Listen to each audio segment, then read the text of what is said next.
안녕하세요. 골라TV 구독자 여러분, 박창윤입니다. 내일장 뭐 살까를 통해 시장에서 급등락 나오고 있는 종목들, 이 종목 사야 될지 팔아야 될지 개인적인 투자 코멘트와 함께 포인트 전략까지 함께 고민을 하고 있죠. 오늘 코스피 코스닥 엇갈리고는 있지만 전체적으로 빠지고 있습니다. 코스피가 0.7% 반도체 중심으로 좀 빠지고 있고요. 하락 종목 수가 상승 종목 수 대비해서 3배 가까이 많은 상황입니다. 닉스가 2.4%, 전자가 오늘 6만원 더 깨지는 모습이 장 초반에 나타났다가 소폭 저가 매수가 들어오면서 6만원대는 지켜주고 있는 이러한 상황이고요. 아직까지 하락세 이런 부분은 그친 건 아니다라는 것 자체를 우리가 확인할 수가 있는 거죠. 갭으로 빠졌다가 갭을 메우는 모습이지만 아직까지는 약한 흐름입니다. KB금융 신한지주 일부 금융주 파월 연준 의장이 속도 조절, 즉 빅스텝으로 11월 달에 금리 인하 50bp 인하가 아니라 지금 단계적으로 인하하겠다. 빅스텝에 선을 긋는 모습이죠. 그로 인해 은행주들 시중금리가 반응이 나왔었고 은행주들이 올라오는 모습 같이 포착이 되는 게 특징입니다. 하나 에어로스페이스 이쪽은 권리관계 내역이 얽혀 있어요. 인적 분할 이후에 급락이 나타나기도 했었고 급등 급락 그리고 오늘 올라오는 모습인데 이란과 이스라엘 지정학적 리스크가 불거지면서 오늘 이와 관련된 빅텍, 휴니드, 스페코, 퍼스텍, HVM 이러한 종목들이 갭으로 떴다가 차익 시간 세게 나오는 흐름이고 그와 발맞춰서 방산주도 이런 쪽도 같이 반응이 나오기도 한 거죠. 같은 영향이라고 봐야 됩니다. 그럼 사더라도 오늘 같이 올라가는 날 굳이 급하게 살 필요는 없는 거죠. 방산 쪽이라고 하면 방산 올라올 때 해운, 그 중소형 에너지 그리고 사료까지 같이 올라갈 수 있는 거죠. 앞서 방산주는 빅텍을 비롯한 휴니드, 스페코, 퍼스텍, HVM 이런 종목들이 가장 먼저 움직이고요. 그리고 해운 쪽에서는 STX, 그린 로지스 비롯해서 흥하해운 이런 종목들이 같이 움직이는 모습이고 KSS 해운 이런 쪽도 마찬가지죠.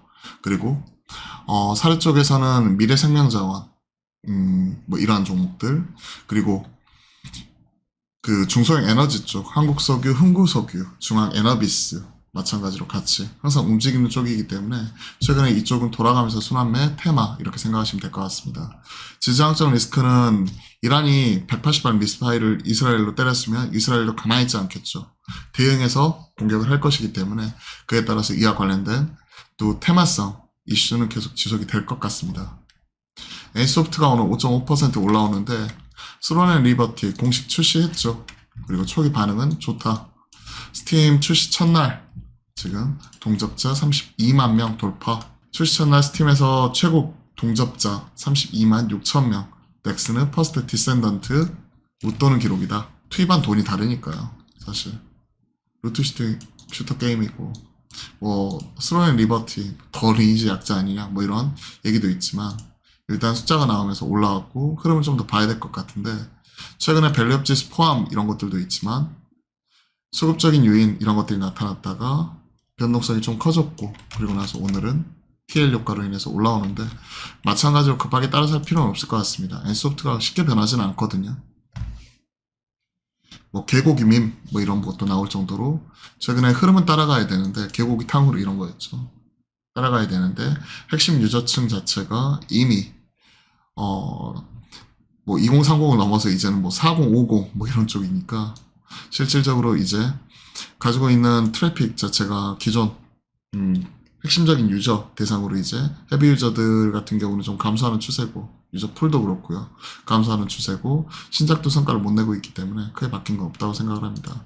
오히려 올라올 때 좀 리스크 관리나 좀 일부 트레이딩 대응 그 정도가 가능하다고 생각을 해요. 오히려 2차 전지주 이쪽이 최근에 반응이 나오고 있죠. 에코프로 비행과 에코프로, 엔캠을 비롯한 이러한 종목들이 같이 올라오는 모습이고 오늘은 저가 매수가 들어오면서 갭으로 빠진 이후에 올라오고 이쪽은 갭으로 올라가면 빠지고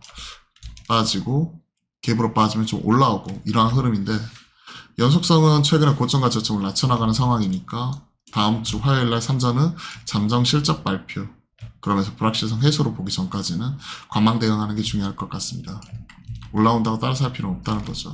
차라리 여기서 노려봐야 되는데 LG 엔솔 시장 대비 굳건하고 최근에 체크해드렸던 에코앤드림이나 음극재 쪽 대주전자재료 이런 쪽은 흔들리는 와중에서도 굳건하죠. 최근에 리튬이나 니켈 가격 바닥에서 올라오는 흐름이기 때문에 양극재 이러한 부분도 있지만 결국은 뭐 전구체나 실리콘, 첨가제 뭐 이런 부분 하고 있는 음극재 쪽 이런 쪽이 좀 더 유리하지 않을까 생각을 하고 있습니다. 자, 개별적인 종목들 중심으로 체크를 했고요. 9월달 수출 데이터 이런 부분이 확정이 되었죠. 그리고 나서 오늘 차익 시장 세게 나와버리고 아모레퍼시픽 중국 경기 부양에 대한 기대감 때문에 올라왔다가 바로 하루 이틀 만에 바로 또 빠지죠. 경기 부양책은 나오지만 중국 경기의 방향을 돌리기는 역부족일 것이다. 즉 돈은 풀지만 중국 경기의 하향 이런 부분에 있어서 확실히 돌리기에는 돈의 힘만으로는 좀 어렵다라는 뭐 이런 분석이 꾸준히 나오고 있는 것 같습니다. 오늘 코스메카 코리아 7.7%, VT, 실리콘2 이런 종목들도 바스켓을 한꺼번에 빠지는데 오히려 이 안에서는 실리콘2나 뭐 VT 뭐 이런 종목들이 좀 더 추가적으로 빠져서 전저점까지 밀린다. 그러면 사볼 수 있지 않을까 생각을 해요. VT도 전저점 대략 28,000원대이기 때문에 3만원 밑에서는 그냥 분할 매수 관점, 실리콘2 마찬가지 전저점 부분 대략 한 37,000원대, 38,000원대 뭐 이러는데 마찬가지로 한 4만원 밑에서 분할 매수 이런 쪽이 가능하지 않을까 좀 이렇게 생각을 합니다. 아모레퍼시픽 이런 쪽은 개인적으로는 계속 패스해야 될 것 같고요. 삼양식품도 오늘 폭탄 맞았죠. 6.8%. 자, 그 외단에서는 그냥 개별적으로 치고받는 이런 흐름들 강한데요. 테마성으로 지금 올라오고 있는 중동의 지정학적 리스크 이런 쪽 아니면 시장에서 관심은 최근에 고려아야, 영풍정리, 개인권 분쟁 관련된 이런 종목들 그 다음에 최근에 브랜드엑스까지 브랜드엑스 코퍼레이션 이런 종목으로 싹 쏠리는 흐름입니다. 이쪽 자신 있는 분들은 일부 대응할 수 있겠지만 그렇지 못하신 분들은 내 영역이 아니다 하고 패스하시면 될 것 같아요. 자, 관련된 내용들 중심으로 쭉 체크를 해드렸습니다.